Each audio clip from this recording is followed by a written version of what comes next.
What is up? What is up? What is up, folks? we got a little bit of a crowd today. Let me start recording on here. There we go. Yeah, we got a little bit of a crowd on here today. So I know we normally go about doing this thing, reacting to trailers and all sorts of other stuff, but we changing it up a little bit today. So first off, my name is JD. I'm Katie. And we have two special guests here today. Let's go with the special guest in the back. Who are you? I'm Jasmine. What? What's that? Jasmine. Who are you? Jasmine. Oh, okay. That's Jasmine. That's Jazz. That's Jazz. And who is the other special guest that we have here? Gloria, Okay, and who are you, Gloria? JD's mom. Yo, we got a mom in the building today. So yeah, this is gonna be an interesting stream, man. If you are watching right now and you've never been with our channel before, it's usually just me and Katie back there. And we do a lot of fun stuff. So today is going to be a little bit different. Like I said, we are doing reactions to a bunch of stuff from the 1960s, since that's when my mom was a child. And we are going to react to a bunch of stuff from there. So like music, fashion, food, all that other good stuff. So if you are interested in this type of content, you are in the right place. If you are not interested in this content, you need to keep watching, because we need all the views that we can get. Hit that subscribe button right now. Hit the like button. Hit all the buttons. The more you hit the like button, the more we can get this stream out to everybody who would like to watch. So without further ado, even though I hate saying that, we are going to watch a video real quick on 20 things from the 1960s that kids today wouldn't understand. So even myself, like, I'm not from the 60s at all. So we are going to react to a bunch of stuff that I guess kids today wouldn't understand. I'm curious to know if Jasmine has seen any of this or heard of any. Right. That's what I want to know too. That's what I want to know too. Guess what they are. Yep. That'd be fun. Yep. All right, I'm gonna switch my screens up and we will get started.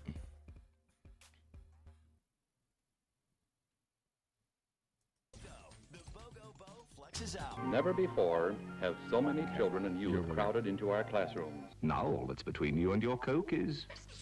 Kids today can access the whole world with just a tap. The internet and fast innovation have made amazing things possible. The internet. Some old things have been left behind because of these changes. There are many products and services from the past that we won't need anymore. That's usually a good thing. Who needs a typewriter when we have computers? But sometimes I'm gonna stop this a whole bunch, but I know even when I was in high school, we learned to type on a typewriter. Like, we didn't have like computers or anything like that. Katie, when you were in school, what did you learn to type on? We definitely had computers by then, but when I was growing up, I was probably anytime before age 8, my mom had a typewriter, an old-fashioned one. I think it was aqua colored. It was beautiful. And so she had used it, in her career in the past, and then I used to play on it, and I love the clickety clack. Yeah, I know. That's why some of the like keyboards and stuff today, they make those sounds because they're kind of nostalgic. What about you, Jazz? What did you learn to type on? Chromebook. On a Chromebook? Chromebook. Okay. I get it. What about you, Grandma Coco? Typewriter. A typewriter. Okay, so you had the full-on old-school typewriter. Did you own one? Yes. What color was it? Blue. Ooh. Oh, nice. Do I remember? Okay, am I remembering correctly? Because I could have sworn there was a typewriter and it had like its own little suitcase. Yes. Yes. My mom's came in a suitcase I remember too. that now. Big I old, remember that man, now. those things are heavy. Yeah. No, I remember that now. Because I think you had it. We used to have it somewhere, and I think I like pulled it out and would mess with it from time to time back in the day. When it had ink in it or not? No, it was no ink in it or anything my mom like that. gave me, she trusted me to use it with the ink sometimes in the paper. So I type, and then ding, and then she'd have to get out her whiteout pen to correct any mistakes, because obviously there was no back button because it had already printed on the paper. A little bit of trivia too. Me and my mom went to the same high school, which is crazy, isn't it? Not the same time. That would be some Back to the Future crazy stuff. But yeah, we went to the same high school, so that's pretty cool. But yeah, let's get back to this. I like the guy's face you paused this on. Yeah, I know. That's how Jazz is looking right there right now. we feel a bit sad about losing things from the past. Yeah, meat Some of sweat. those things were important parts of growing up. It's like saying goodbye to a piece of our childhood memories. Oh man, y'all take it. Oh, Join us. Tamagotchis, As I we love explore those. the 20 Not things from the 1960s Right. that kids today will never understand. The Philip Morris Company has bought all commercial time on the first half hour of all the network talk shows tonight. Number 20, cigarette advertising on TV and radio. Okay, before we get started, do you remember this, Ma? Yes, I do. Okay, then why I did remember the Camel commercials all the time. I remember stuff like the bubble gum cigarettes that we used to have that were like they were wrapped in paper. I had and, those. Yeah, if you like blew on it, like little powdered sugar would float out like it was smoke. Like they were literally like advertising stuff to people that was gonna kill them. I remember in elementary school there was a child and their mama just had a baby, so they were a big sibling, and they brought on all these bubblegum cigars and handed them out in the classroom, and that's like how we celebrated that this kid was now a sibling. Right. And that was like second grade. But it was like, you know, it said bubblegum cigar and nobody thought anything of it, but Yeah, that's odd. yikes. That's odd. Now, Ma, have you did those advertisements work on you? Did you ever smoke? Were you a chain smoker? I smoked that shortly as a teen, about a year. Okay. Did you So know that, JD? yes, I knew that. Okay. That's why I asked. Okay. So why? Okay. Do you think that it was okay to advertise things like that back then? Yes, Okay. Why? Why? because just about everybody I knew smoked. Mhm. So I felt like it was, the hip thing to do. That's what they used to say. And Hip. I got you. I Yeah, got you. that's kind of that's what I've heard too. My grandfather, he smoked for a little while until my mother was born, but he was in the military. And so from what I've been told, everybody in the military had smoked then to have like that nicotine to like get him through everything, give him the energy, So everybody was doing it. So yeah, it was big. It was big back then. So Jazz. Are you a chain smoker, Jazz? Okay. What do you think about smoking now? It's a lot worse. Okay. Like how so? It's readily available. Okay. Make sure you talk up. What'd you say? It's a lot more available. Okay. So like it's easily accessible to somebody your age? Mm. Okay, interesting. Like I felt like that stuff when I was younger, it was around, but like I never really felt the urge to do that. And like now I feel like it's so gross. Like just the way smoke ends up like getting everywhere and yeah, but it's just crazy that they used to advertise I have for a it back question in for the day. Gloria. Mhm. Did you have those feminine ones that were really long, or did you just have like a regular kind? I think I had the regular kind. Okay. Cool cigarettes. I think that's what. Oh, they I've used heard to it with the call K. Mm-hmm. Wow. Talking Interesting. about I think they used to Virginia call Slims. Yeah. Yeah. No, I think I just bought those cool cigarettes, and then when you bought them, you had to share them with everybody. And Jazz, cigarettes is that what kids are talking about now, or are they all about the vape? Probably both. Both? Okay. Okay. Interesting. Okay.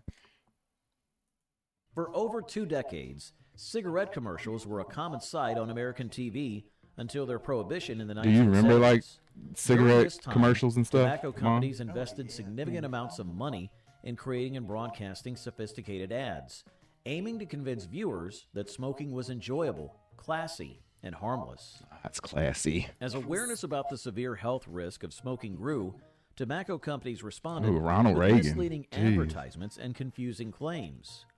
Facing And that's when he decline was in an cigarette actor, sales, right? Before he was advertisers president, I'm fiercely sure. competed to promote new filter brands. Despite this, TV commercials continued to Oh, avoid addressing health issues, oh. leaving consumers uninformed about the true dangers of smoking. By the late 1960s, the established link between cigarettes and diseases prompted Congress to take the extraordinary step of banning cigarette commercials from the airwaves, effective in early 1971. In the present day, smoking is prohibited in most places, leading to a decline in smoking-related illnesses such as heart disease and lung cancer. As cigarette commercials vanished from TV in the 1970s, leaving a void in advertising, what messages filled the gap, particularly during children's programming? I'm worried. I've heard reports that thousands of So they had them like on during kid shows and stuff back in the day. Like that's crazy. That's crazy to me. Or even think about like, you know, once they had commercial airliners and stuff, like people used to smoke on planes, and like you are sitting on this little like metal thing and you are trapped with recycled air for, you know, however many hours, and people are in there smoking. Like that's wild to me. That's wild. I never, you know, I'm a little too young to have experienced that, but like that's wild. That's wild. will be killed or injured on your highways this Christmas. Number 19. Public service announcements during cartoons. In the 1960s in Where they America, actually tried to teach there you were special stuff. messages called public service announcements shown during cartoons on TV. These were like short reminders with important messages for kids. One famous example was about preventing forest fires. Smokey the Bear. It featured a character named Smokey Bear who said, You remember Smokey, Mom? Only you can prevent forest fires. Only The you. goal was to teach children about taking care of the environment and being responsible. These messages were I'm gonna not just burn. about selling things, but aimed to make kids think about being good citizens. The cartoons acted as a way to share important Oh, he values was. and Wait, lessons with wait, young wait, You wait, go, wait, Smokey. wait. Ooh, We gotta Smokey go got back and look at. games. We gotta look at Smokey real quick. being Smokey had responsible. pecs. These messages were not just Why about was- selling things. I don't remember Smokey looking like but aimed that. to make I don't kids either, think but- Only about thing I being remember good is just his citizens. head. Like they only showed him from like the shoulders cartoons up. acted as a way to Look at him. Oh, go Smokey. Smokey Go flex. Smokey. Go Smokey. He's having to like lift the trees and Tight stuff to keep 'em jeans. safe. And look at this bird. She obviously is excited at the pecs. They all are. They're all pointing, going, "Oh, Hey, both Smokey. Oh man. share important values and lessons with young viewers, encouraging them to be mindful of their actions and make positive choices. Oh, isn't that the kid from the Jetsons? I don't know, Elroy. Yeah, I don't know. But okay. PSAs, do you think that they are beneficial in TV back in the day, and do they need to have them now? Mom. I think so. Yeah, like I feel like it would be cool if they had some kind of message other than just whatever the entertainment is. Like and people consume entertainment so differently now. Like it's nowhere near the same the way it used to be back then. So even the idea of commercials is, you know, There's sort of barely fading any away. commercials. Yeah. What there is not informative, educational. It's just fluff. I don't know. Yep. There's no value to a lot of stuff today. So it's No. it's definitely interesting seeing how it's transitioned from where I feel like there was more responsibility from the entertainment that we receive as opposed to now where it's just like a free for all, whatever. And people just make stuff that entertains as opposed to making things that at least have some sort of redeeming value, which is odd. Very odd.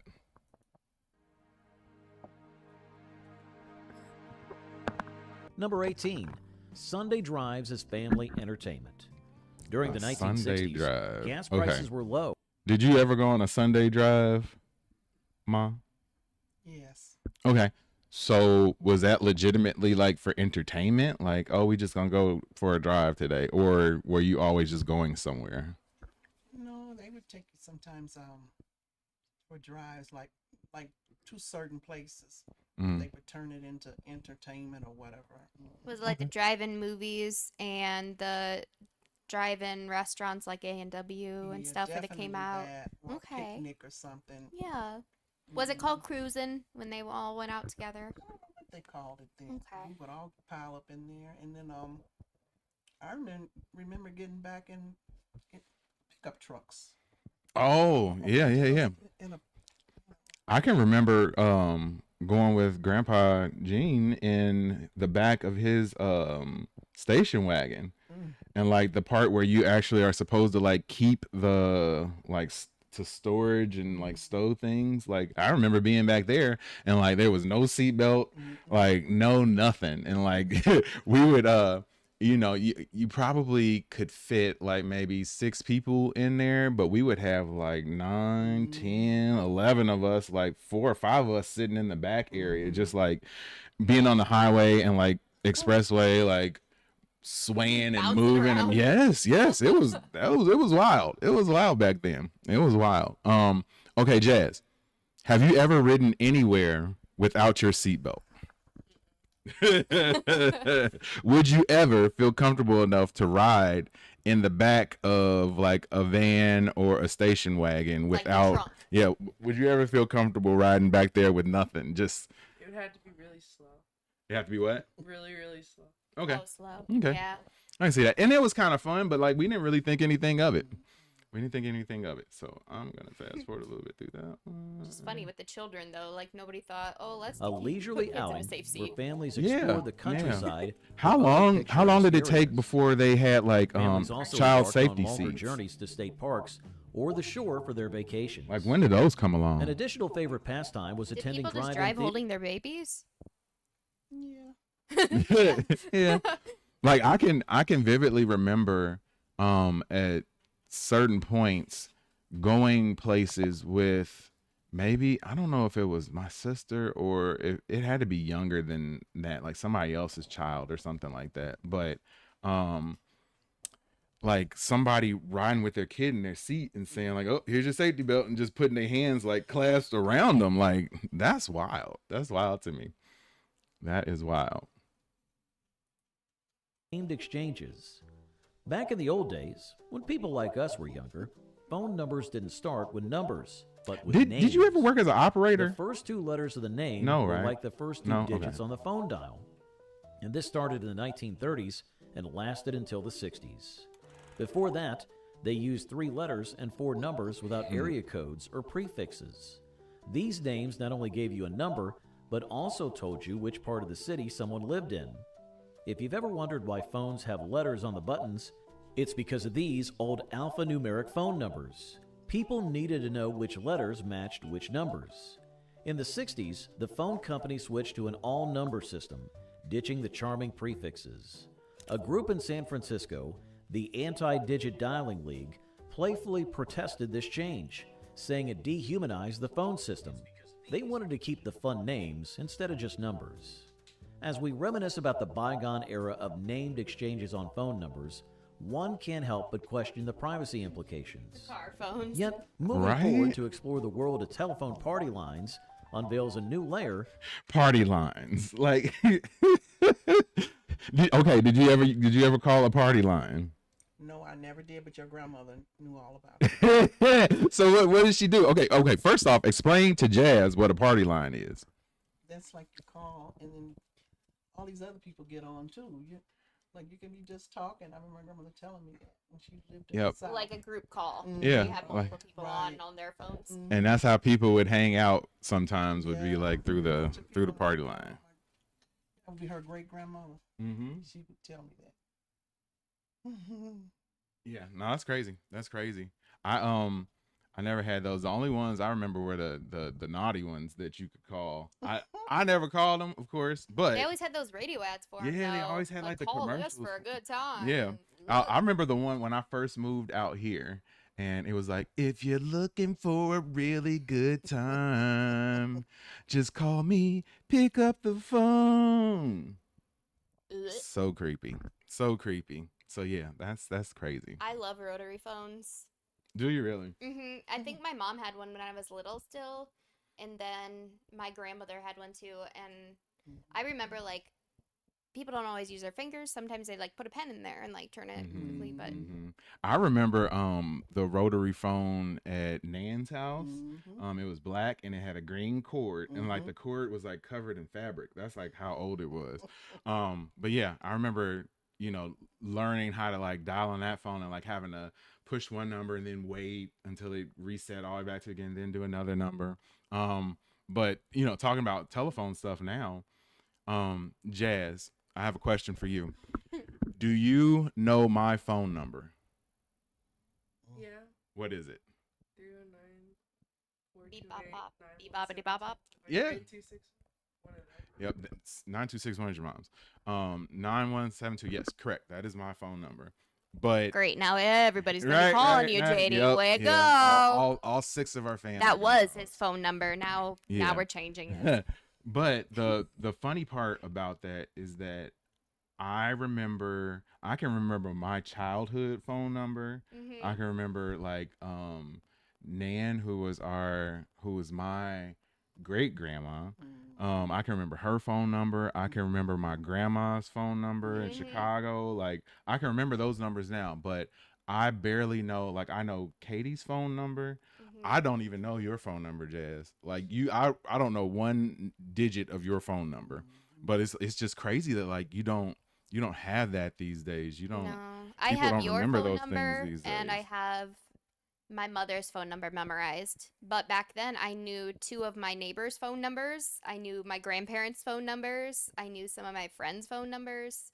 And you had to memorize it because it wasn't stored anywhere except on a piece of paper. Right, right, right. And yeah, you had to memorize those types of things. And it's crazy that they don't have that now. Uh do you remember some of your old phone numbers or like phone numbers from your past that you had to memorize? Yeah. Okay.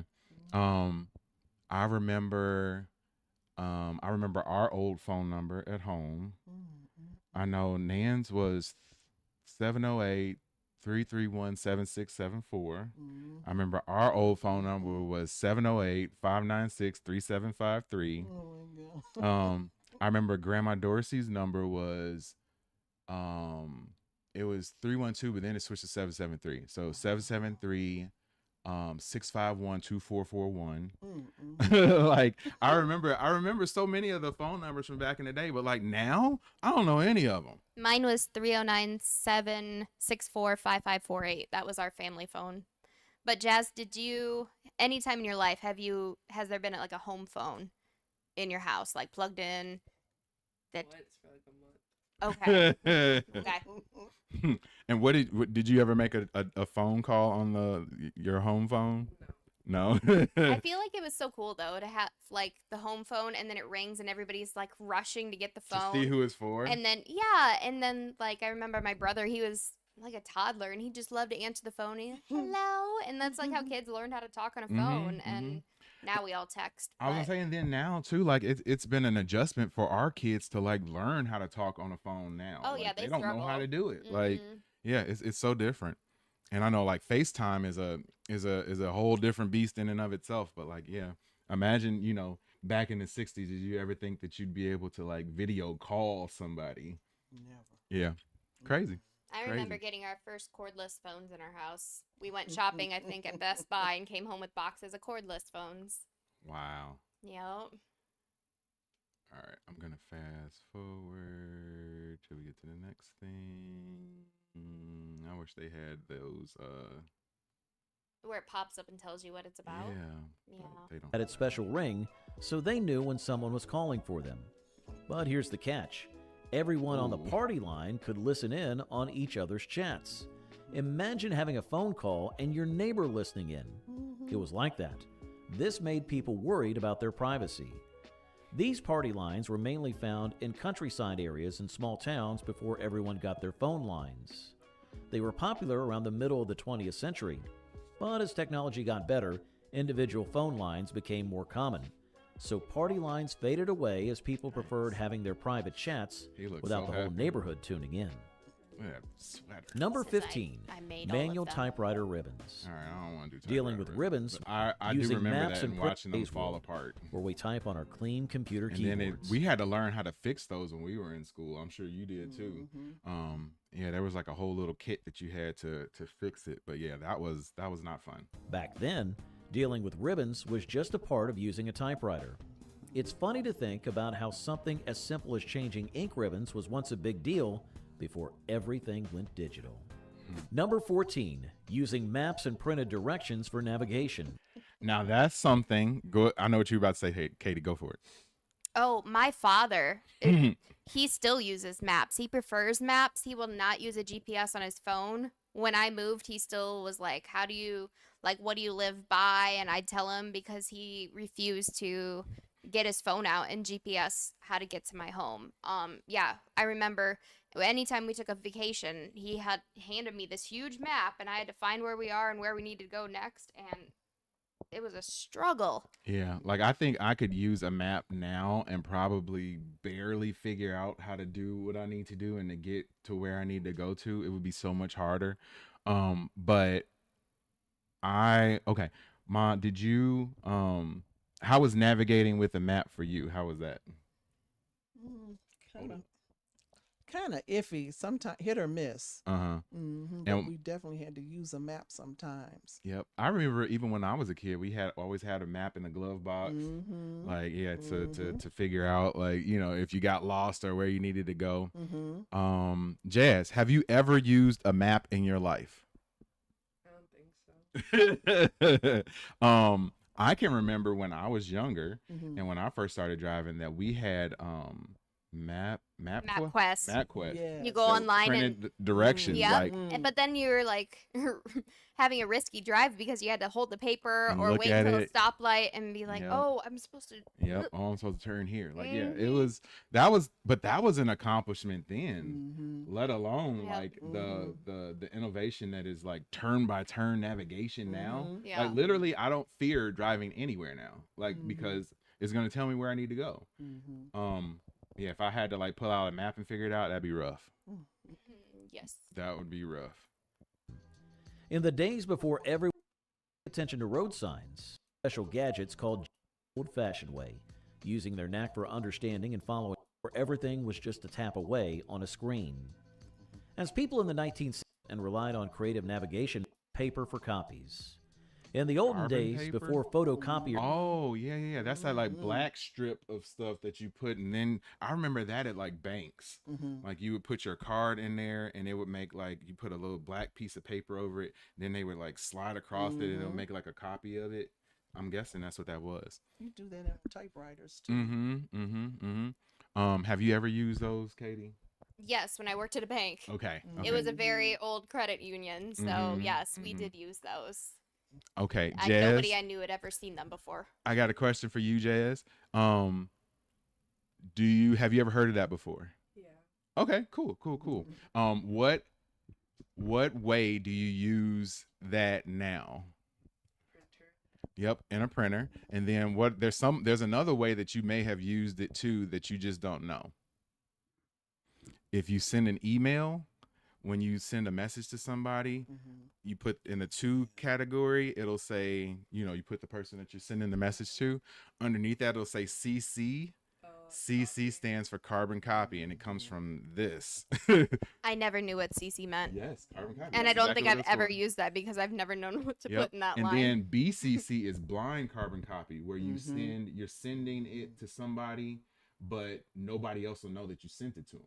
So like you can, a lot of times when I communicate with people at work, like if I'm trying to say I'm messaging somebody's boss to tell them that like that person wasn't doing what they were supposed to do, I'll CC their boss, and then I'll blind carbon copy BCC like that actual person, so that like that person won't know that I'm sending it to them as well. Yeah, so interesting. Right? Yeah, that's when you're on some sneaky stuff. Sneaky sneakerson. even though it wasn't as quick or as easy, it was a simple but clever way to make sure important. Oh, I know what that one was. Number 12, TV shows signing off at night. Back in the 1960s, I don't know why the night. Why are we That off? meant no more We're out of programs sync. until the next day. Can you imagine that? Instead of endless streaming and shows all day and night, TV stations would play the national anthem or show a test pattern to let everyone know. Okay, do you remember that, Mom? Oh yeah. I remember, and they don't do it now, but even when I moved out here, there were still certain channels that did that. And I moved out here in 1999. So there were still channels that did that, and I remember that when that would come on, I knew that like the channel was gonna go off or whatever.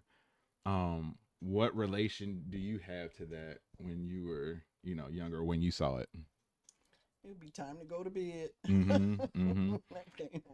I was gonna say that's exactly what I would think it was gonna be. Like, oh, here we go. They're playing the national anthem. It's time to go to sleep now. Have you even heard of that, Jazz? Playing the national anthem or like the television going off?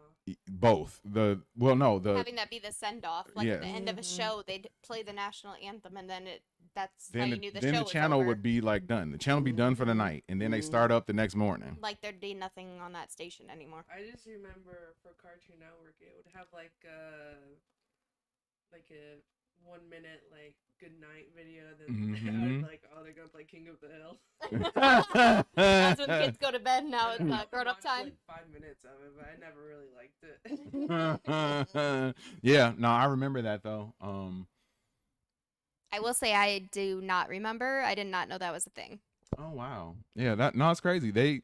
I remember it out here, so like you were definitely old enough that you could remember. But yeah, it was When you moved out here, I was 11, so it would have been past my bedtime when they probably showed it. yeah, I get that. I get that.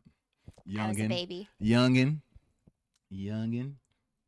It was time to say goodnight. Back then, when they wanted to learn about things, they didn't have fancy. Card catalogs! In the groovy 1960s, kids had a different way of getting info compared to today's tech-savvy youngsters. Back then, when they wanted to learn about things, they didn't have fancy online searches. Nope. They used these big books called encyclopedias. Picture... Okay. What about, do you remember encyclopedias, Mom? Mhm. I wanted some so bad, Okay. but they were so expensive. Mm-hmm. But you could get on a payment plan and purchase them. Mm-hmm. I don't know. We never got around to it, but I remember those. I It's remember. like a status symbol if you had some encyclopedia. Really? Okay. Okay. I remember when we were younger, I remember my father used to come across things sometimes in his travels. And I remember at one point in time he came across some older encyclopedias and he brought them home and we kept them. And I remember being so excited because you could just go in and look up anything. Like that was crazy. And you just, like, I don't think about it now, but I take it for granted that Google on paper. yeah, like you had to go look in a book to learn anything, and if that book didn't have it, it might as well had not existed because you couldn't find any information about it. What about you, Katie? We had some because there was a door-to-door salesman that my father, that guy convinced my dad somehow to buy like an entire set of encyclopedias that was hundreds of dollars, and I think I opened one of the books probably about 3 times. Nobody else in the house ever opened them. I don't know why we got them. I'm not sure. We were old enough that there was internet around then. All right, Jazz, have you ever used an encyclopedia? I remember in elementary school we used them in the library for projects and stuff. They had them then. I had to use them all the time when I was in like elementary school and middle school. Like we definitely used them. And yeah, we would have to go to the library and be able to use them there. And like you were about to say before we started was the like Dewey Decimal System. Yeah, and the card catalog. Yeah, card catalogs. I'm kind of nerdy about libraries, so I actually really like the card catalog and love being able to find things by what's on the spine of a book. Okay. Do you know what the Dewey Decimal System is, Jazz? Yeah. Okay. Have you ever used it before? Yes. Okay. See? I learned it in elementary school. Yeah, she and I have talked about library stuff. She's knowledgeable. Okay. Maybe that's where you need to get your first job. I've told her that too. Oh, dang. Uh-oh. They didn't reach back. Denied. 5 below 2 last night. What? The new one? Man. The new one they're building has a sign that says "Go ahead and apply." The one in Silver. Oh, well, that's too far. Just apply the new one. Give it a There try. you go. If you can get my daughter a job, let me know.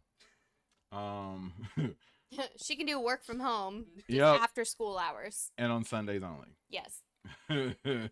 thick sets of printed books. Let's Venture go to the next did one. strip of paper. In the early 1960s, soda cans had a different kind of top called pull. Okay, do you remember pull tops? Mm-hmm. That looks so odd to me. Like I've never pulled anything like that. Like I know there's some like juices and stuff now that have a different type of like top to it. But yeah, I never had a can of anything with a pull top like that. I haven't either, and I feel like that way is less useful because then you have to pull that part off and then you have to you either gonna hold do with it it? or discard it. Right. Yeah. Yeah. That's probably why they switched and decided let's just Probably. put it on the other side and pop it. Yep, probably. Clean. Never before have so many children and youth crowded into our classrooms. Number 8. film strip Projectors. Okay, Mom, give us a story about a film strip projector, or tell us what you know about those, or what you remember about those. Well, I remember when we would have them in school, and if we had them that day, everybody was happy because that's all you did. It was a that day. chill day. Yes. Sit and look at those films. Yes. I We remember were that. happy. Yep, they would roll it in, and for us it was the like TV and VCR set that they would roll in, and then like we knew like, oh man, we watching a movie today, we chilling today.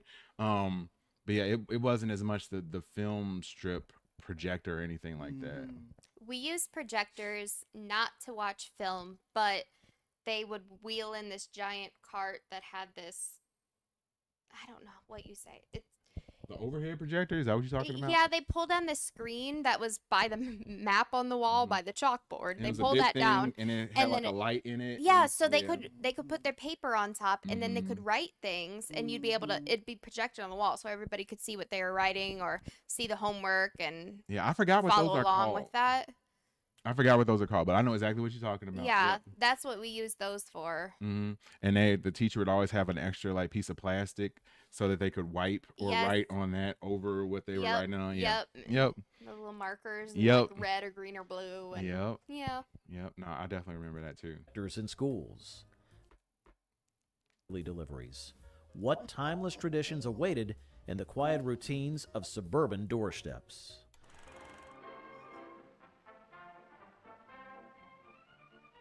Number 7, the milkman's daily. Okay. Oh my God. Milk delivery. All right, go ahead, Mom. I remember my grandma having milk delivered to the house. That brings back some memories. Yes, she had milk delivered. Glass bottles. Yes. Mm-hmm. Have you ever had milk delivered, Jazz? No. I know at your house there's a milk delivery door. Do you know where it's at? Not at all. Yep. If you go to your back door, over to the right side, there's a little Lock thing. yep. That's what it- That's what that was for, so that they couldn't get into your house to drop off the milk, but they could just put it there and then you come and grab it. But yeah, of course we never used it, but people back in the 60s and probably 70s still had milk delivered. Katie, if you got anything to share on that? No. that? We did not have milk delivered. I know that when I worked at a grocery store, though, people would just drink out of those glass milk containers all the time and bring them in to recycle, but that's as much knowledge as I have, and that they just got those from the store. So nope, no deliveries. And the process of writing, Yep. addressing, and sending a letter required time and effort.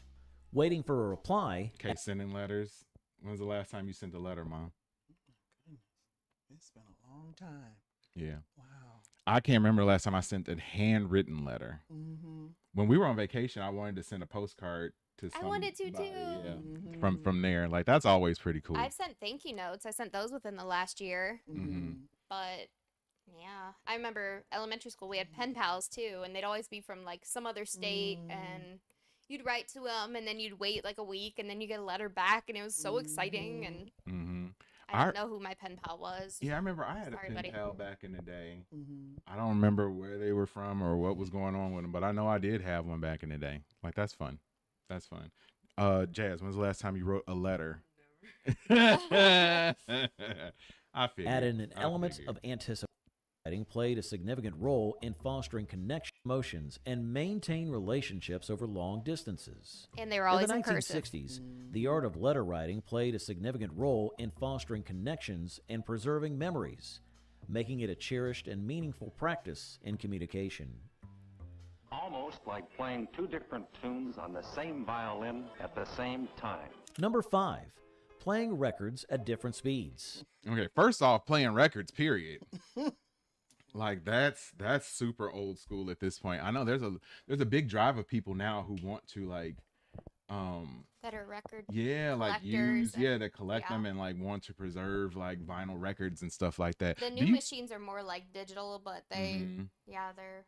Do you still have all those records in the garage? Some of them. Some of 'em, yeah. Some of them got damaged, but yeah. Yeah, I need to look through those. I bet you it's a treasure trove of money sitting there.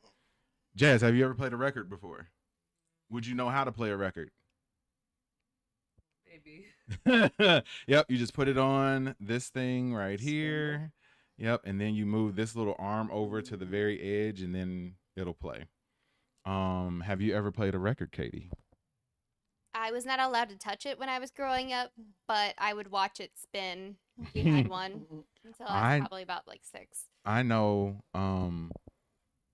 I could have sworn, maybe I'm making this up, but didn't I have like a Fisher Price record Yes, you player? did. Yes, you Yeah, did. I thought I remember that. Mhm. And I remember my Fisher Price tape recorder with the microphone on it. Mhm. And me and my sister used to like record songs and all sorts of crazy stuff on it. I would love to find that stuff now. Back in the 1960s, All right, let's do this last you one. could customize your drink just the way you liked it. Cherry, vanilla, or a mix of both. Beyond the refreshing beverages, Oh, a soda shop? Have you ever been to one of those? Mhm. That was so much fun. Yeah, I've never been to something like that. We used to go to, as a treat. It used to be a Woolworth or the 5 and dime or 5 and 10 or something, and sit on stools. That was wonderful. We thought we was doing something. Have you ever had an old fashioned soda, Jazz? No. Yeah, I kind of want to do that. Don't they have those at Whitey's? They do. Yeah, Mm. I'm gonna I have to think try I've that. only ever had one. We should get one tonight. Yeah, we can try that. Aw. We can try that Nice. after the stream. Ooh. these soda fountains became cherished meeting spots. Friends would catch up. Couples would share a of soda fountains wane, a soda. making way for the rise of Soda coffee pop. shops and fast food chains, which now serve as modern gathering places. Despite the shift, the nostalgic aura of those 1960s soda fountains remains a sweet memory of a bygone era. Number 3, using a hose to wash the driveway. All right. I mean, People yeah. still do that. Yeah, I would say I've done that before, so that's not just Back in from the 60s. pressure That's washers. I don't think we care as much about They're our encouraged driveways to clean anymore. driveways more efficiently not my while deck. minimizing water Oh, usage. gosh. Yeah, I need to do that again. And number 2 is collecting green stamps. Okay, what is a green stamp, Mom? You go to these stores and you buy the stuff, and it's depending on how much stuff you had. Then they'll give you some stamps, and you could fill the book up, and they have a catalog, and you could get stuff out of there. In fact, I still have some.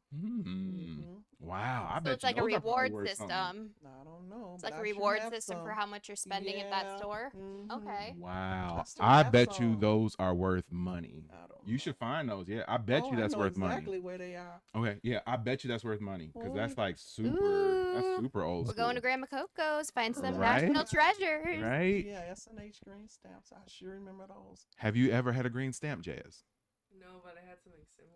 Oh, what was it? Talk about it. Pokemon trading cards. Talk louder. Talk louder. No, they used to be on like Cheez-Its. They were like kind of, I forgot the name for them. Like box tops. Yeah, box. Oh. Yep. Yeah. Same idea. Same Mhm. idea. We turned them in, and they would be like some giveaway at our school to Mhm. see what class had the most. Mm-hmm. That reminds me too of Jewel Osco. They used to have the Monopoly game you could play. Oh. Oh, I Yes, they love that did. game. I don't know if they're still doing it. I haven't done it in Mhm. years, but that was so fun. And you'd try to collect as many. I had so many, but I was always like one away from every prize. It's very Yep. disappointing. Yep. No, I remember. Yeah, it was the Monopoly game, and the most that I ever gotten off of there was like you could get like McDonald's rewards sometimes, like a small fry or something. Yeah, or like some that. of them you'd open up and it's just a coupon already for something within the store. Yep. Yep. Yep. In the You got to find 60s, those green there was stamps. this interesting I've hobby never heard of that called before. we're all into all sorts of goodies. Full store. It was a bit like saving up points in today's digital rewards program, Yeah, that's crazy. carefully arranging and counting them until they had enough to exchange for household items. Green Oh my stamps gosh, I filled feel like I wallets in would the have loved 60s, that. Oh, yeah, transforming you shopping be into all a about tangible that. adventure.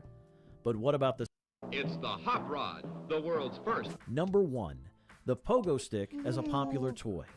The pogo stick was all the rage as a popular Have you ever used a pogo stick, Ma? No. Nope. I haven't either. And now it's too late for me to even think about trying to use a pogo stick. I would break every bone in my body. Katie, I feel like you've used one before. I used one time. My late grandmother had one in her garage, and I was young, and she pulled it out and had me try it. And I remember I got like one hop in and almost fell over and said, "I'm done." Jazz, have you ever used a pogo stick? No. The closest I've come to using a pogo stick was skip bow. I used to have one of those, and it was like, do you remember what skip bow was? It was like, it was a ring that went around your ankle. I mean, and then it those had were a like stick and a Skippo is the wheel. newly named version of that. They like had those Yeah. forever ago. Like And I like think my you would grandmother spin had it around one. and jump around the other side. Like, yeah, I remember that. All right, that was fun. That was fun. A few things from the 60s. I have another video. I think the next one is like 60s. What is it? 60s fashion. Are you gonna cook? Yeah, sure, I'm gonna cook. Oh, food from the 60s. They like them. I like We'll go them. through these faster. And one counts enough Everybody's for the shocked poor. the man's Are you going to gonna cook. 20 forgotten foods from the 1960s that we want back. Hello everyone and welcome to Cook and Share. Today we're making pineapple upside down cake, which is easy to make and You used to make a pineapple upside down cake. That I remember. It was a pineapple upside down bundt cake at that. I remember it. I remember it. good. Yes, with the little In the cherries on it 60s, too. the pineapple Just like upside that. down cake was the epitome of kitchen coolness. Fire. This dessert was an so oven-baked I've never marvel had that one. defied Oh. tradition. Ma, The you need to intriguing cook. taste You need to buds bake with its unique for us presentation. while you out here. The cake's base was a delightful blend of butter, sugar, and flour, forming a moist and rich foundation. Oh, moist. As we bid farewell to the Moist and rich. Uh-oh. Jello. Jell-O Everybody salads used to were be the psyched about peculiar Jell-O. culinary trend Yeah. that had Jell- kitchens Jell-O buzzing with salad. quirky combinations in the 60s. Oh, Imagine man. a wobbly Those pickles. concoction of gelatin I don't infused know, with but this- unexpected Pickles on ingredients top. like shredded cabbage, chopped celery, I or had just even like the daringly regular mixed type with of Jello seafood. is good, but like Fruit-filled that's versions like added a sweet twist, super, blending I don't know, the like unlikely I've had creamy the red, white, Jell-O. and in a blue rainbow of layered one. flavors. Now that one's good. The wacky charm Yeah. of Jell-O Oh. salads graced Is that eggs? potlucks and Scrambled dinner eggs? parties, earning a Peppers spot and in the eggs. hearts of adventurous home cooks. Mm. Crafting these Tasty, delights all involved rage. dissolving Jell-O Oh, yeah? powder in hot water, and then adding an array of ingredients before letting the mixture solidify in the refrigerator. The result was a surreal marriage of textures and olives? tastes, delighting palates in Okay, did they have Jello that was like savory flavored, or was it always just sweet? Because I only remember sweet kind. Some of it was like savory flavored. That's wild to me. Like some Jello that is like, yeah, like that one had olives in it. Like, Supposed to ugh. just taste like fake fruit and just be plain, or have the fruit in it. Right? Mm. Would you try olive Jello, Jess? No, I don't even like Jello anymore. Jello is good. I like remember Dad used to get us the rainbow Jello mold. Oh Yeah. yeah. I've tried that Forgot once. about It's that. like a creamier It's Jello. Yep. Those are fire though. I like those. Those are good. Okay, everybody who's been watching, and we've had like almost 400 people run through here today, and nobody's saying anything. So if you guys remember any of this stuff or like to talk about this stuff, please say something. And I see how many people are watching now, so please say something. its peculiar way. The cost of this gastronomic those. adventure was surprisingly I know. apple kebabs. Its affordability Spam and made it a pineapple? household I staple, tried often spam for considered the meat of first choice time this month, Yes. And what did you think? or was it the end of last month? In the last month. End of last month. It was very salty, but it was okay. But yeah, Yep. I'd never tried spam before. I'm gonna make I'll get a can of spam and I'll make some like for breakfast one day. But like I do it so it's not as salty. But yeah, spam is fire though, ain't it? Like I make spam and like eggs and stuff for you, haven't I? Yeah. Yeah. The spam musubi. Yep. Spam musubi, fire. It's like spam sushi for everybody who doesn't know. Yep. Fire. Fire. Do you like spam, Mom? No. Too salty? Yeah, I just didn't like it. Your brother-in-law likes it. He loves spam. Huh. Interesting. But I Interesting. never Cheap liked spam. Christmas gift. Yeah, right. Cans of spam. They have like different flavors of spam now. Like I don't know about all that. I just need the regular kind. They have a maple. during economic downturn. Oh, that's probably good. Spam's ingredients, a mix of pork shoulder, ham, salt, water, sugar, and sodium nitrate, They used to fry evolved it. and health concerns emerged. Of TV dinners, a revolutionary Okay, TV dinners. Now let's talk about TV dinners, Ma. Go ahead. Because I've told Katie this story before too. But what do you think of TV dinners, Ma? Well, back in the day, if you had it was like a treat or something if you got to eat a TV dinner instead of a home cooked meal. Mm-hmm. Mm-hmm. Yeah. And I've told Katie this before, but I can probably count on one hand the amount of TV dinners I had when I was a child. Yeah, you didn't Because have like that we many. never like we always had home cooked meals, and like now And Katie, share your experience with TV dinners. I'd say it was at least like 4 or 5 nights a week we'd have a TV dinner. We only ever had TV dinners, and it wasn't so fun for me. Yeah. So like it's like it's opposite, you know? Like I looked at it like, oh my God, we're getting a TV dinner. Like, oh my God, it's a treat. And then she looked at it like, oh my God, another TV dinner. I much would rather have some, you know, home cooked food. Yeah, we had the ones. I remember when I was real little, they had the one that had a little penguin on it. I forgot what that kind was Kid called. cuisine. Yeah, kids cuisine, and those were like everybody's like, oh my gosh, that's the greatest thing. But no, the regular ones. There's some I'll still eat now, like the smart ones. They're decent. I haven't had one in forever, but yeah, I don't mind them now, but they definitely were. There were too many growing up. The watery potatoes, like that, just yeah, with the fake butter on them too. Like, Yep. Oh, Steak. yeah, mystery meat. And then like the trays of each thing would like kind of run into the neck, so you had gravy on everything, or like the corn water would be on everything. Corn water. And you're like, oh, because you get the one that had like the pizza and the corn, and then you have the brownie, and it'd have to like kind of raise, and then it'd be overcooked, and you're trying to get out of the tray. Yep. Oh, it was a thing. Chicken nuggets were doorstops. Yeah, I do remember the brownie though. That was always gross. It never cooked correctly. It didn't. Like, because the brownie would always end up overcooked or undercooked, depending on the other stuff. So like your mashed potatoes would have ice in them. And yes, they were always icy. Yes, and then your brownie would be overcooked. Yep. Like, so bad. But whatever your main thing was, it would have already been done. So you almost had to like take it out, eat something, and put it back and keep cooking it. Yep. Do you like TV dinners, Jazz? No, I've heard of a lot of them. We've done the macaroni ones for Christmas.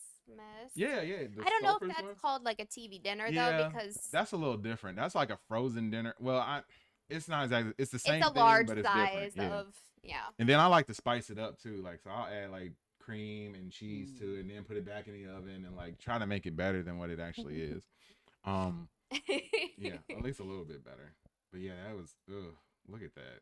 Those peas. The peas were so gross. They were always gross. And the nuggets were frozen. The fries were frozen. And why would they include ketchup? Because then you'd have to heat up your ketchup. Yes, and then you got hot ketchup. Yep. Like, I feel like ketchup is always cold, and it's supposed to be cold. It should be cold or room temp. Yep, or room temp, not hot. Nobody likes hot ketchup. And then you just got hot tomatoes. Era's fast-paced, sized wonders were made from a delightful mix of ground meat, typically a combination. Mince. These bite-sized wonders were made from a delightful mix of ground meat, typically a combination of beef and pork, seasoned with spices like allspice and nutmeg for that unmistakable Scandinavian flair. What made these meatballs truly peculiar was their at cocktail parties, Swedish often meatballs. served as appetizers. I've had those before. Jazz, would you like to share a food that you like that somebody that's in this room makes?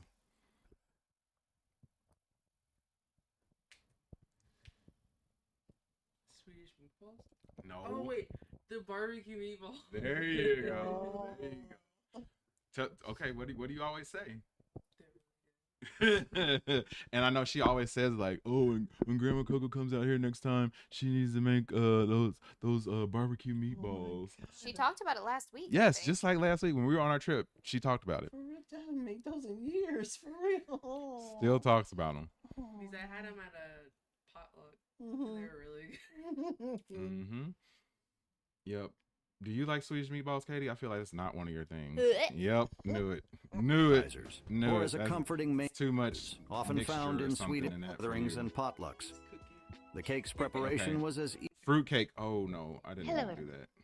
The recipe featured a canned fruitcake fruit has cocktail. always looked gross to me. I have never seen a fruitcake in person, but I love it in a Christmas Vacation where the aunt brings the fruitcake and it's like seeping through the wrapping paper and it's soggy and everybody's like, bleh. They look so gross to me. I've tried one time and I remember it was so nasty that I never tried it again. Like it just looks gross with like dried fruit and it was like too spicy. Like it was Spicy bread. Yeah, it was like real cinnamony, all spicy, like and then the fruit didn't taste good because it was like kind of like bitter or something. Like it was. They seem like they're either soggy or hard? Yeah, it was very hard. Hey yo.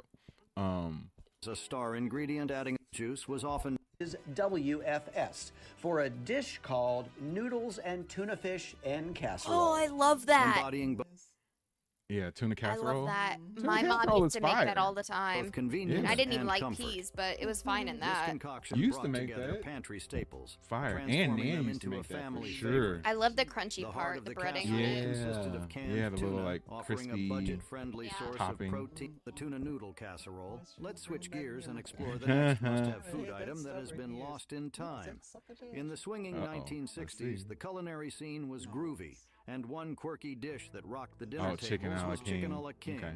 This creamy concoction was I a don't think I've luxe ever had delight, that before. often Can draped I just over ask why rice, everything was noodles, so or saucy toast. and creamy?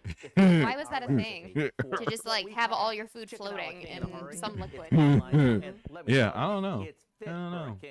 $3 to $4 per serving, a decent chunk of change back in the day.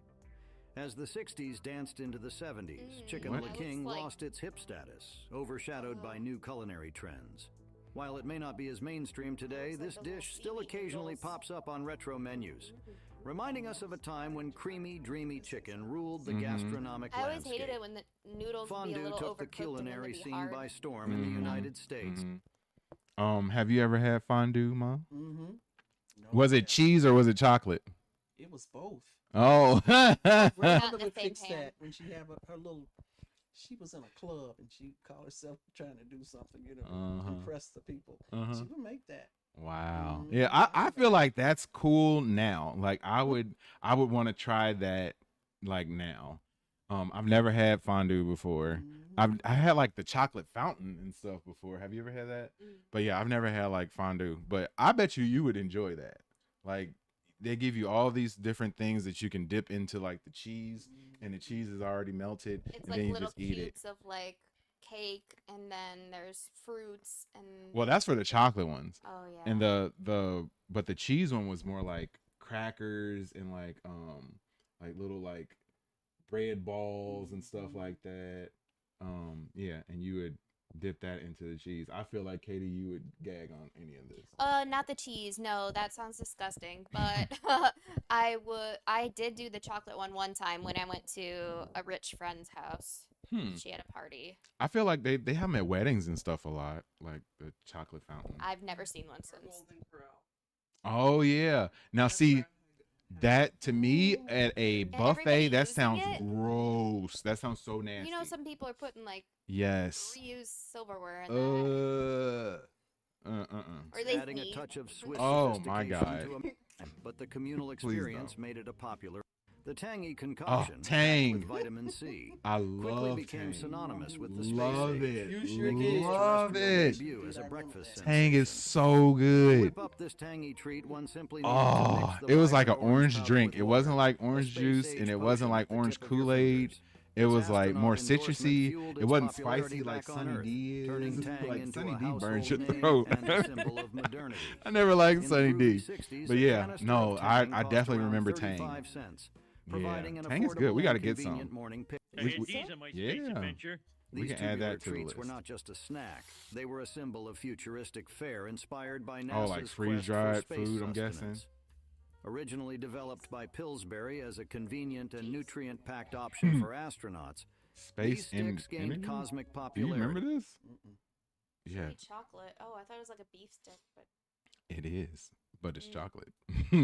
That looks gross, whatever it is.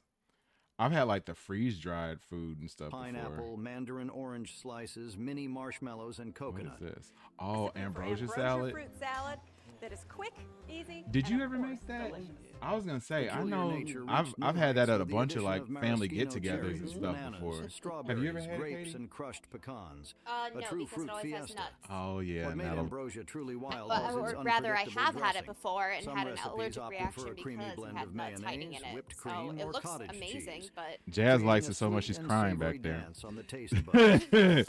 Have you ever had ambrosia salad before? Was then chilled for hours, allowing the flavors It to was like mingle and Cool party Whip in the fridge. and a bunch of Back in different the 60s, fruit, Ambrosia's cost was modest, aligning usually, with like, the era's laid-back pecans or, vibe. like, walnuts. It was a budget-friendly treat that brought And joy without breaking the and bank. chopped coconut. However, as the Yep, culinary it was fire, landscape though. evolved, It was good. You probably like Ambrosia it. salad faded into obscurity. Oh yeah, becoming a marshmallows too. forgotten The relic of the colored past. marshmallows. Yeah. Wondering what I other like those culinary colored gems from the marshmallows.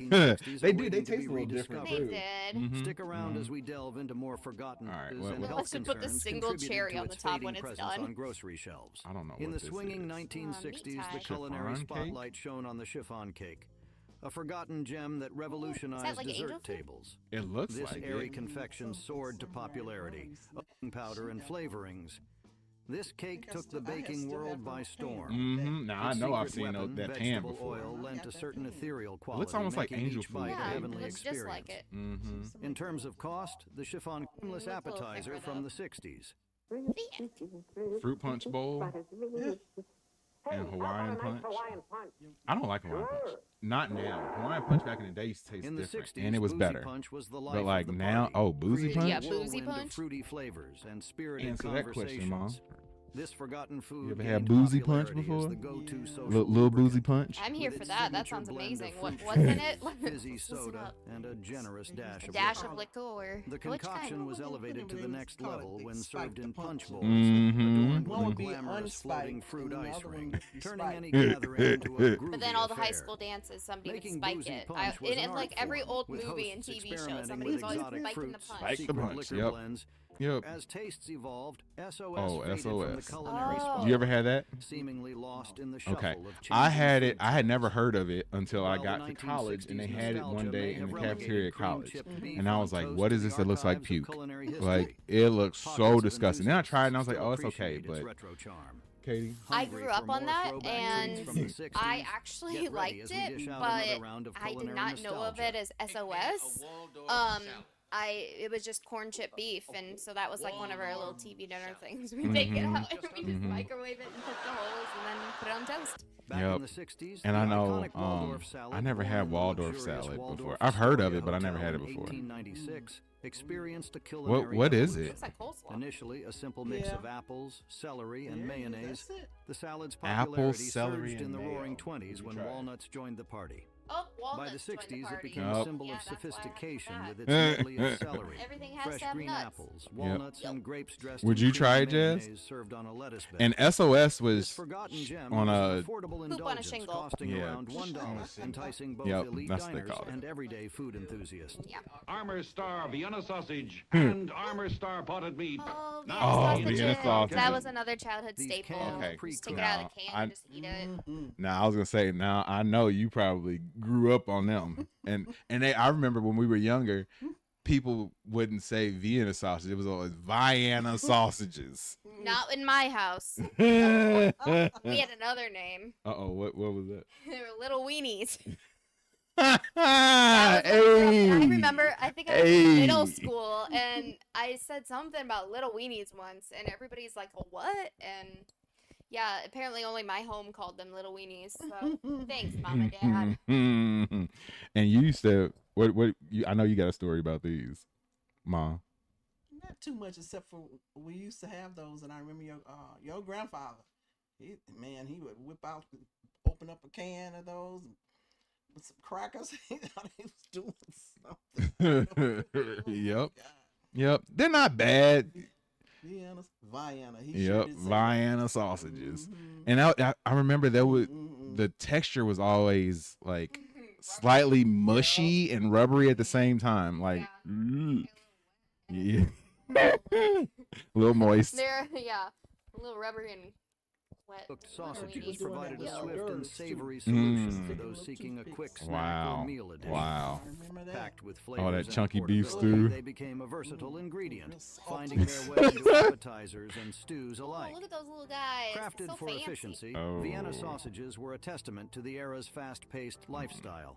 Would you The try them, small, Jazz? bite-sized wonders were cherished for their simplicity. Oh yes, the little baby one. Yeah, I remember that. Wow, because that was like when you were transitioning a kid to like solid food. Wow, yeah, I remember that. You used to have them when you were little. Oh, how's he eating a whole stack? Oh no, no. I remember when I worked at a No. grocery store, there was this little kid that was like going to the checkout lane with his family, and once everything was bagged up, he just like dug out the Vienna sausages and just like opened the can and just started eating them in the checkout lane. Exemplified the era's fascination with infusing very sweet hungry. and minty flavors What are they doing into with these traditional peas, fare. though? The recipe typically involved sautéing fresh peas in a luscious butter and mint concoction. Butter and creating mint a on your delightful peas. fusion Nope. of savor. And on that note, we are done looking at that food because that is the grossest thing I've ever seen. If you guys have ever tried any of these foods, let us know. All right, next one. I think we're doing fashion, 60s fashion. And this one we can kind of move through faster. So I went to a 60s wedding themed wedding. any of these, okay, tell us about it. Oh, it was really cool because the brides dressed up in like the old, clothes, and everybody else had to go hunting for something. All the guests had to wear something that was 60s themed. So we have that what is it called? Fred and Ethel's, the little store that's over here by Cool Beans. And yeah, it was really cool to find the old dresses and the old glasses and the old shoes and hair pieces, and I liked it. Do you remember these looks? I would totally rock the middle one. Yeah, I can see you doing those it. jackets like that, they're in style now. These, Short, yeah, I see they bring the styles back. I definitely I like this look in the middle. Like that's cool. Now this over here, like she looks like she's crying for help. she looks like she's from the Victorian era with that stuff. And what is this cross? Jeez, man. I had a nightgown like that. Oh God.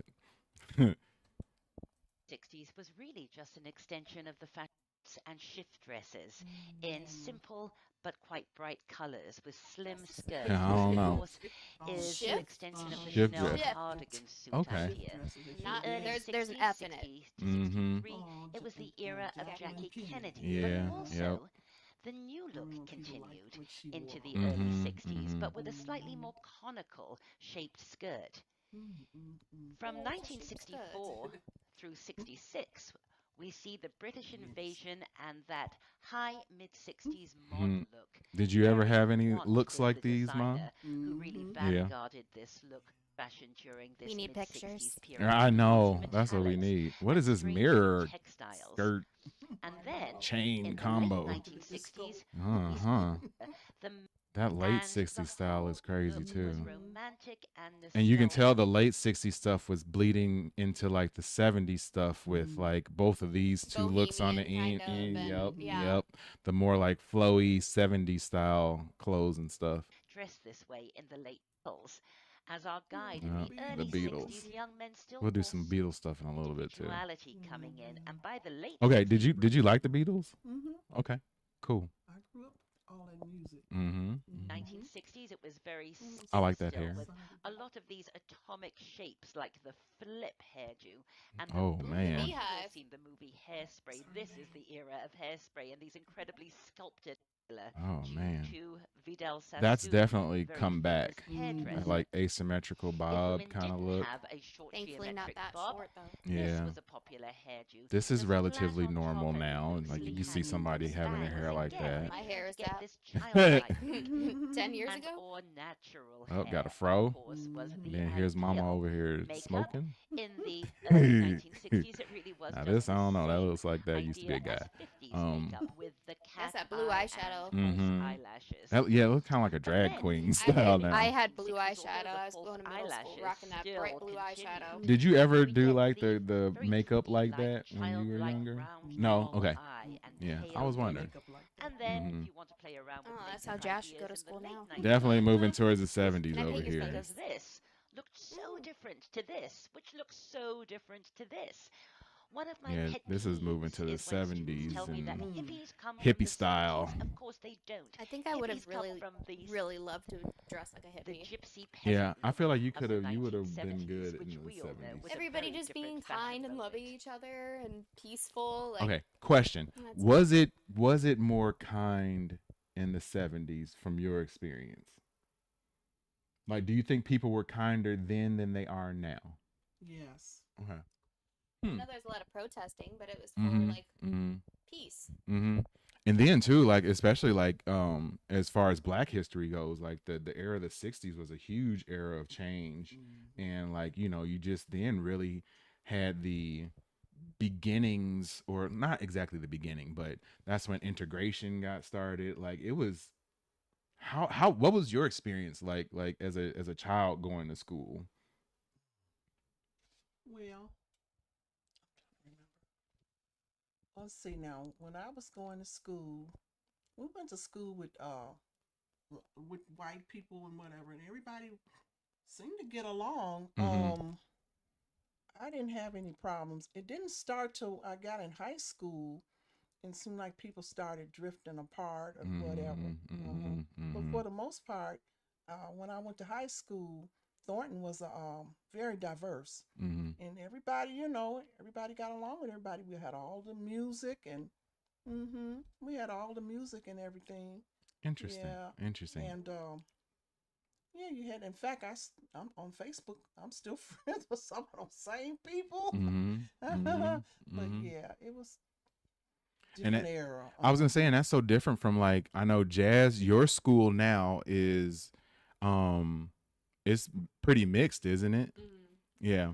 And like, but when I went to school, like my school were all Black. Like we could count the amount of like white people on one hand that went to the schools when I was, you know, when I was younger. And it wasn't until I moved out here that I got everything flipped. And like when I went to college, it was like a handful of Black people there and like almost all, you know, white people and stuff like that. What about you, Katie? How was your experience?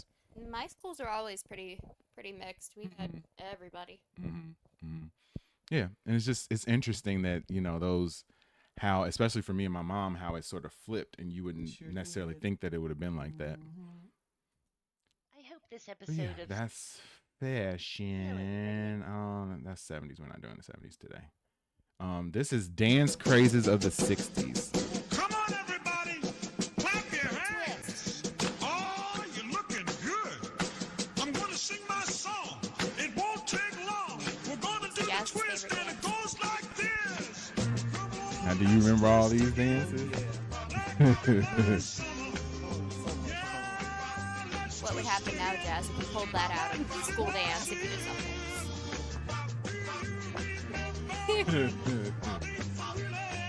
And I know the stream is gonna get flagged right now for this music, but I don't care. It's fine.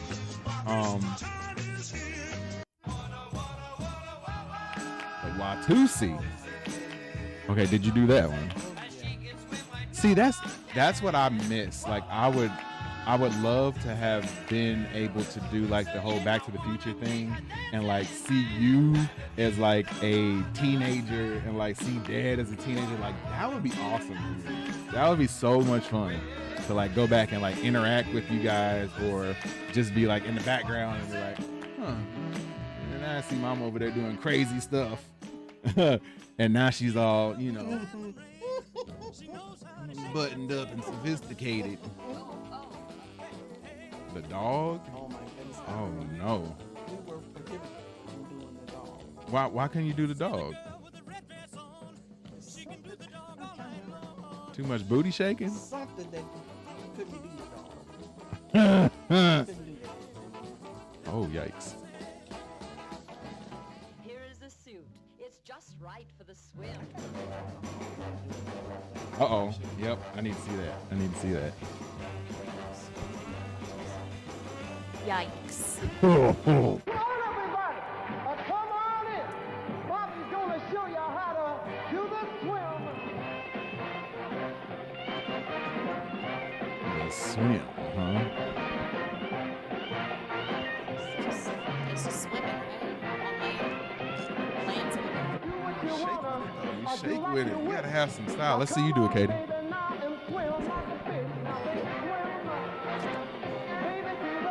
I feel like even your hair and stuff right now would work with that.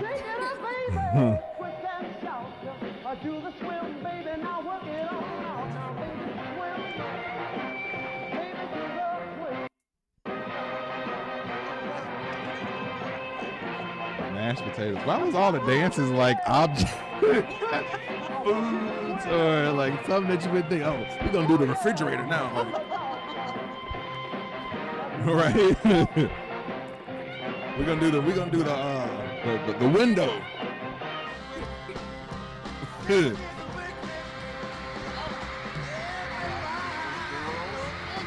Is that Marvin Gaye?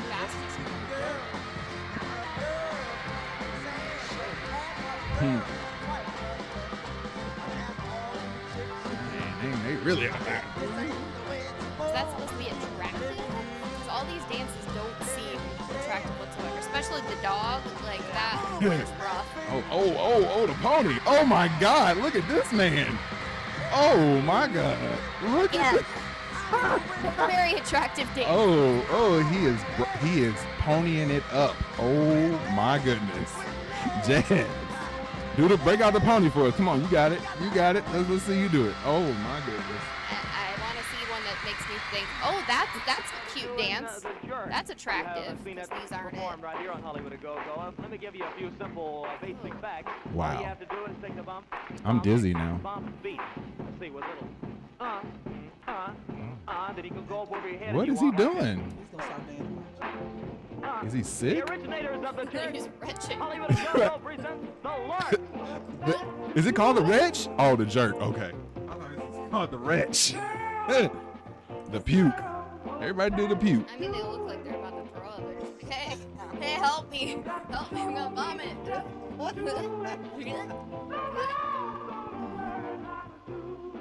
All of these look like they're just having a spasm. All these dances look like you're like somebody needs to call a paramedic, like you're having a seizure or something. Wasn't it something called the pool jerk too? Oh yeah. That was a different one. Now the jerk came back though. The jerk came back like maybe like 10, 12 years ago. The jerk came back, yeah. Not for me, it didn't.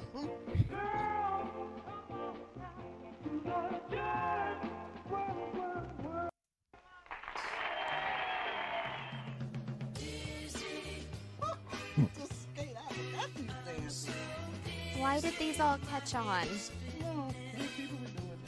Why? I feel like I could actually dance back in the 60s. I could have been there with that. Anybody could, as long as your limbs move. Exactly, but now like I can't do any dance that anybody does now. It would not work. Oh, you can't do all the TikTok dances? No. That's the only time people are dancing now. The master speaks. Who the heck is The Boogaloo. The Boogaloo. Is that James Brown? Oh boy. Funky chicken. Oh, funky chicken. The old James Brown. Oh. Mashed potatoes. Oh. Break your legs, break them. Oh. And camel walk. I did this in the Jammy show. That was funny. This thing they were telling everybody is like stop dancing, right? I dig rock and roll music, yeah. I can twine and jerk, yes I can. Ray Charles be hitting I it wear too. strictly continental shoes, as you can see, and high collar shirts, yeah. Oh, that gap. Oh my goodness. Man, he can't even whistle, I bet.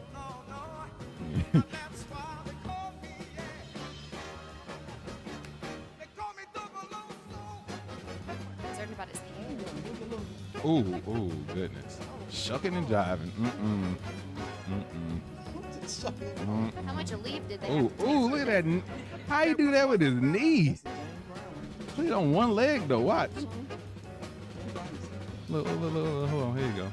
My knee would have exploded. That's why they made the different version of the Exploded. joint pain. Knee would have been gone, Jazz. I would have been on that floor. Done. Extra strength. Oh my gosh. I bet he could. See, that's why I wish I could have saw all that stuff. Like that would have been fun. All right, got one. You know whose dances these would be? Who? Sadie. Sadie, yes, 100%. Yep. Our daughter Sadie. These would be Sadie dances. Yep.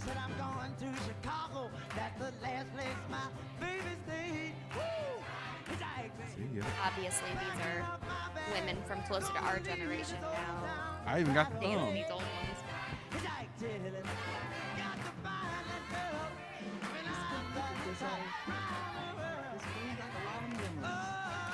Next time you come, we're gonna do the 70s. All this one.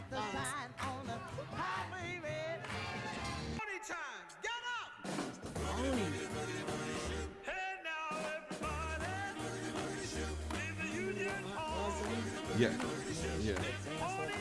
I could see that too. I could see that too. I could see that too. See, like, oh, that would be so cool to be able to go back and see everybody when they were young. Yeah, I could see that. Oh, she.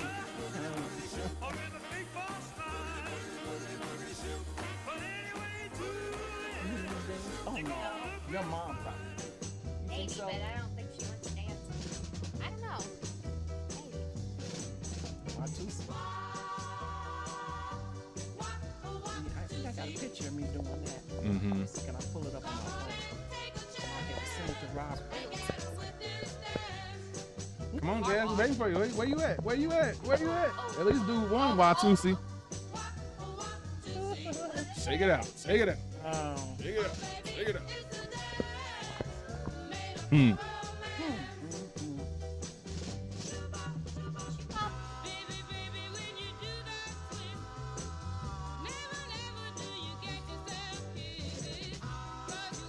Is a really smart.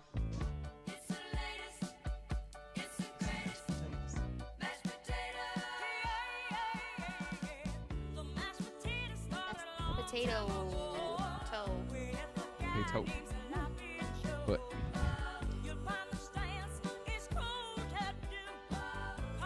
now I don't think I could do that one now. Now we getting too advanced for me. I'd get exhausted with one of these. Oh, isn't it this? Isn't it that?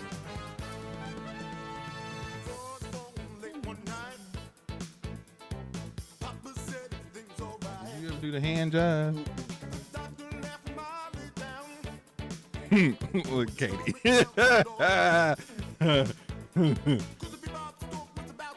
I learned this in Greece. Yeah.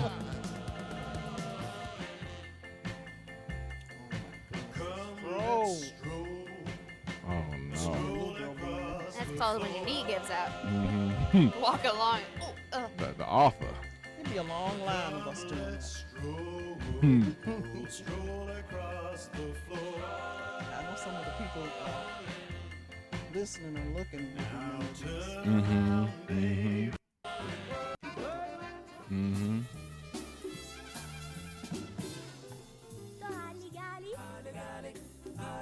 Hully Gully. Hully Jazz, you know the Hully Gully? I think I went to school with a Hully Gully. I'm sure you did. Hully Gully and Goody Rudy and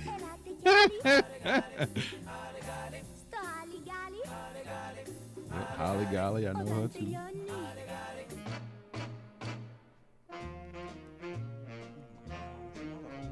Toby, Alfie, Mhm. here's your dance, guys.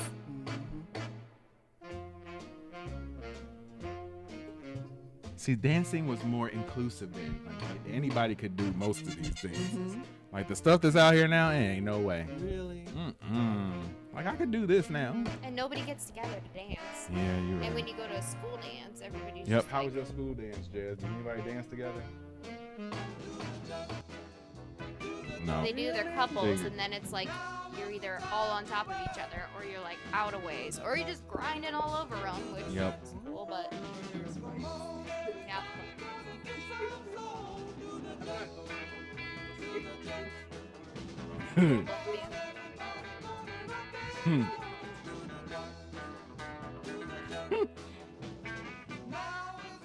All right. I think that's it. Where am I at on my list? Oh, okay. We got one more. Okay. And then one more thing after that. Welcome back, friends, to Pop Culture Quizzes. Today we're playing Guess the TV Show by theme song, 1960s edition. See how many of these you know, Tell us Mom. your score in the comments This is gonna below. be you, because I Ready? don't. Let's play. I'm gonna draw a blank. Number 1.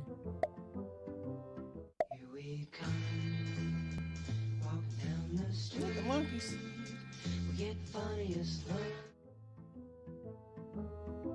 That's what you think? I don't I know. don't know. Sound like the monkeys. Yes, that's the Monkees. All The right. Monkees was a band that was manufactured for the television show, but they ended where no man has gone before.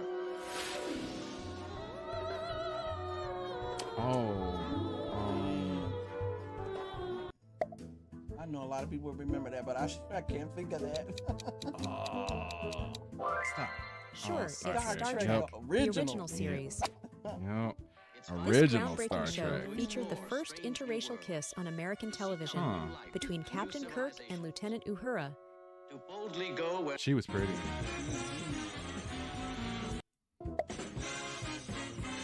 Tonight Show.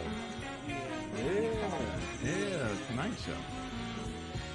Jazz, it's a competition between you and me to see which one of us can get one.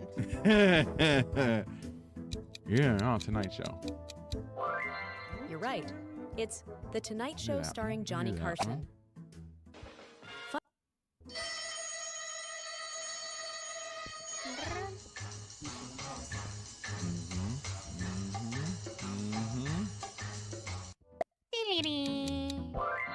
Correct. It's Mission Impossible.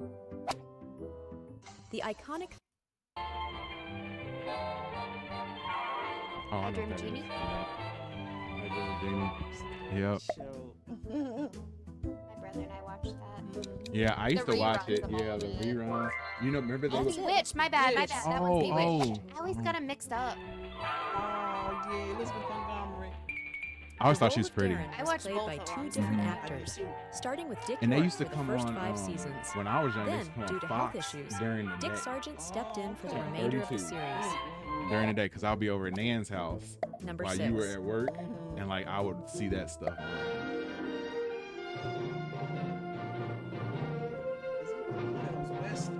Gunsmoke? I don't know. It's one of those westerns. Well done. Big Valley. It's You said The that. Big Valley. I've never heard of the Big Valley. Yikes. Oh yeah. Oh yeah. Number 7.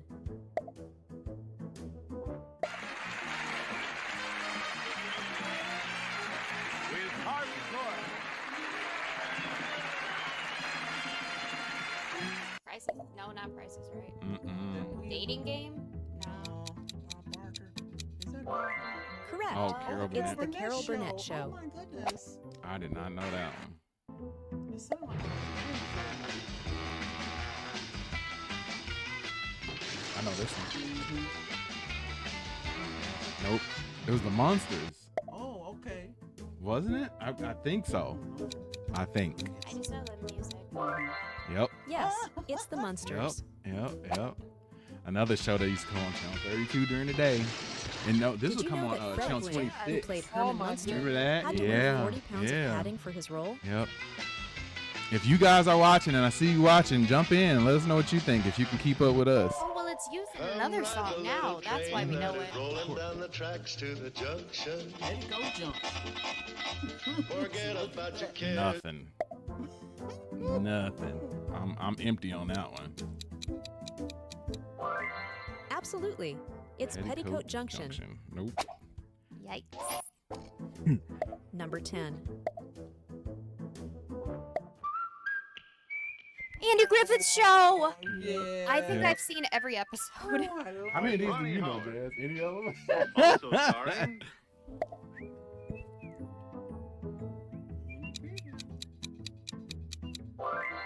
Well done. It's I the love Andy Griffith Show. Oh my gosh. He's a sweet pea. Did you know that Andy Griffith initially turned down the role of Sheriff, Andy Taylor, thinking the show would be too similar to his previous work? Starring and also starring Number 11.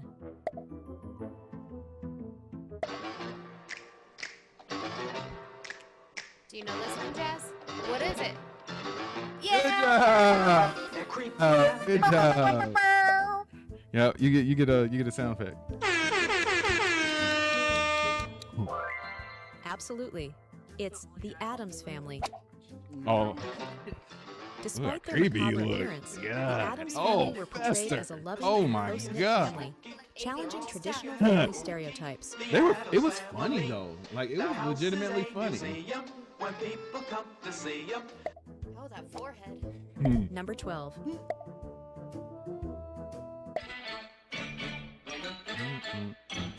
Green acres is the place to be.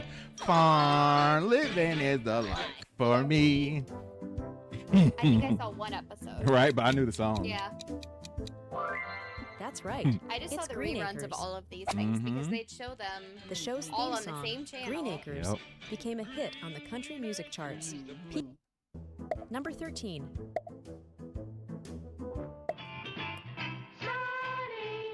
Oh, everybody know this one, baby. Yep. Next time we got to go to the 70s next, and then eventually get to the 80s. Then that'll be Sweet our Sesame will. Street. Correct. Yep. It's Sesame Street. Oh, that little cute doggy. I know, same size as Little Elmo. This show was one of the first TV shows I to used to use love educational Sesame Street. research and Oh. formative testing Learn to create so much content from it. specifically designed to educate children. Spanish. When I was like 2. We need to just always show our kids this. Number 14. Here's a story. Brady Bunch. Who was bringing up 3 very lovely girls. All of them had Like their mother, the youngest one in curls. Yes, it's the Brady Bunch. Who was the oldest one?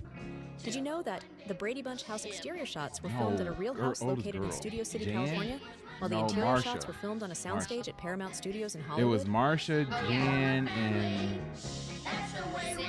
yes, Cindy. Cindy was the youngest for sure. The Number oldest one, I always 15. thought the oldest one was cute.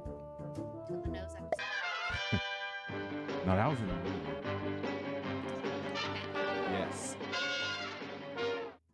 I remember one time I sat with Aunt Ella and watched like 15 episodes in a row of the old Batman with her. Absolutely. Adam It's Batman. West. Spandex. Oh.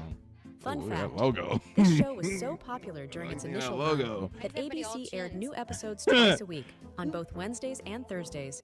Why don't they have eyes? Number 16. All right, last one. Just sit right back and you'll hear it. I was hoping they would have this one. That started from this topic Yep, board. I was like, they had to have it. Yep. That show was so goofy. Well done. It's Gilligan's Island. That was it. That was it. Gilligan's Island lasted a Ooh. relatively short 98 episodes, but it was enough to allow the show to become And a his beloved classic in TV wife. history. The movie star, the professor and Mary Ann. Didn't they? I thought the last episode they got off. I could have sworn the last episode they got off. I can't remember though. I could have sworn the last episode they got off though. Yeah. I think they did. But that was fun. I think. Do I have another one? Okay. Yeah, I have one other set of videos for us to watch, and by set I mean there's 3 of them, but they're gonna go back to back to back, and then I'm gonna get YouTube reaction on it. Got it?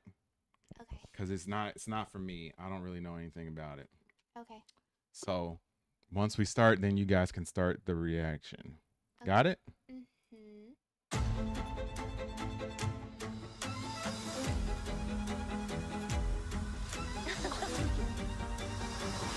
Yeah, we're out of the 60s. Season 4. This is the trailer for season 4. It feels right now that the next thing may change me entirely.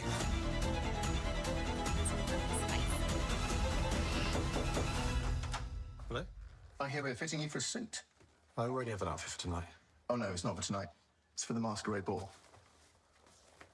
In that case, come on in.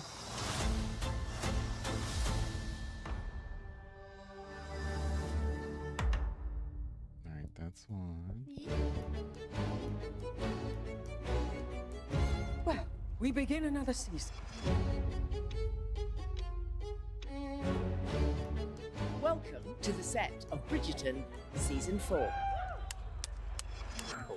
Action!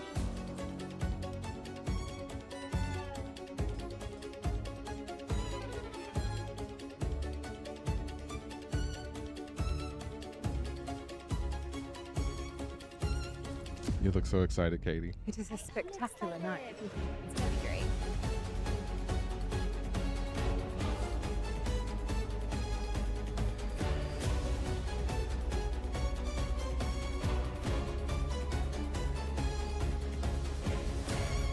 Do not worry, I will not tell my mother.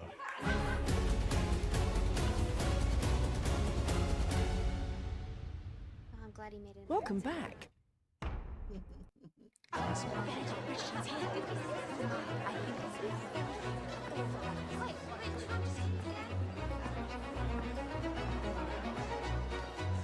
Mr. Bridgerton, a moment. Oh, Mr. Bridgerton, Mr. Bridgerton.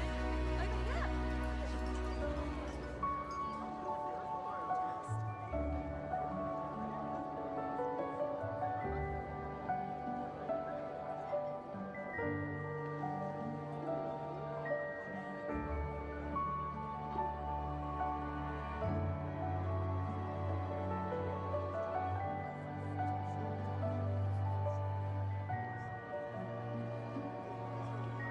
Pardon me, young lady.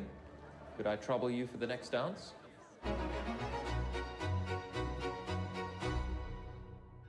Just a little too hung up on those lights. Okay. Now I don't know anything about Bridgerton, so I'm gonna turn it over to you guys and let y'all react to it. Yeah, this one's about Benedict. So this one is about this is the second brother. Third brother that they'll have a season about. So Okay, so each of the seasons are based around like one character. one sibling. Oh, okay, so they're all siblings. Okay. Yep. Yep, Okay. it's a Bridgerton family. Oh, okay. Okay. Yeah, I don't know anything about it, so I will probably watch it with you guys so I can like react to it, but like I don't know anything about it, so you gotta teach me everything. What is the trailer? How does the trailer look to you, Mom? Looks good. Okay. What are you most excited about this upcoming season? Just this guy is really interesting, so I want to see how they play that out. Why is he interesting? He's different. Don't you think His he's different? love interests are different. Yeah, So he's in the different. last season, they showed that he didn't have a preference for gender. So and there was some spiciness. There was some three people activities too in relationships. Cover your ears, Jasmine. Yeah.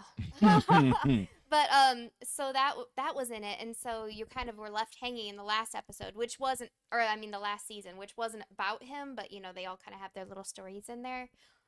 You're kind of wondering like, okay, well, going forward, is he going to be interested in a man? Is he going to be interested in a woman? Is he going to settle down? Is he going to want to be with more than one person? But then you see the trailer and you see, okay, he has an interest in, seems like one person at this moment, and it's somebody we haven't seen before. I did not like the two people that he was with the last season. I don't know. I didn't like the girl especially. What did you think of her, Mom? I didn't care one way or the other. I really, I didn't really care. It's, I just thought that when they said that he was going to be next, I said they got to do something to pique my interest. But So do you feel like the last season kind of fell off a little bit? No. Okay. Okay. But knowing that this guy was coming up next, that they're gonna have to like spice it up a little bit. Yeah, I kind of thought so. Okay. I still like it though. Yeah, Okay. it's good. Yeah, and I feel like each season is kind of really different from the one before because each relationship is just very different. So Okay. yeah. Well, yeah, I'm excited to watch it. I don't know anything about it. You've never seen a single episode. I have know, you? but yeah, I'm gonna jump in. I'm gonna blind watch it and not know anything about anything, and then you guys are gonna have to explain it all to me. I feel as like we you're go. able to kind of jump into a season. Mhm. I mean, you'll figure out that they're siblings and who's who, and Yeah, and I feel like since they're all sort of siblings, and each season focuses on a different person, and it might be okay to just sort of jump in and pick it up from wherever I pick it up from. But yeah, if you guys watch Bridgerton, let us know what you think in the comments below. This was the season 4 trailer and sneak peeks at the season. So yeah, let us know what you think. I am JD. I'm Katie. And who are you? Gloria. Who's Gloria? Your mom. And who are you back there? Okay. Thanks for watching another episode of Watch Stuff with us. We'll see you when we see you. Peace. All right. Well, Jimmy, that was fun. That was fun. That was entertaining. That was entertaining. I wish we would have got a little bit more participation from the folks who are watching, like you out there, but I'm sure we'll get a bunch of comments after the fact. But yeah, that was fun. It was nice going through like the 60s and learning about it. I learned new stuff about you that I didn't know before, and I learned stuff about Jazz, you too, and Katie, you too, and it was just like, it was fun. It was fun. I think doing streams like this to shake it up a little bit for us is pretty entertaining. So, yeah, if you guys enjoyed it, drop a comment. Let us know what you thought. If you would like to have my lovely, beautiful mother back here again, let me know in the comments below. If you don't want her back here, you better not say anything. Yep, better not. Better not. Jazz is on the show and has been on the show a few different times, so I'm glad that she was here today. I know she was a little bit nervous about coming on the stream like she always is, but she did a great job too. So, yeah, I enjoyed this. I really hope that you guys did as well. And if you did, let us know by hitting that like button, hitting the subscribe button, dropping a comment, hitting that notification bell so that you are notified each and every time we go live in 2025. So with that being said, I am JD. I'm Katie. I'm Jazz. I'm Gloria. Who are you? Yes, we love you guys and appreciate you for hanging out with us, and we will see you when we see you. Peace.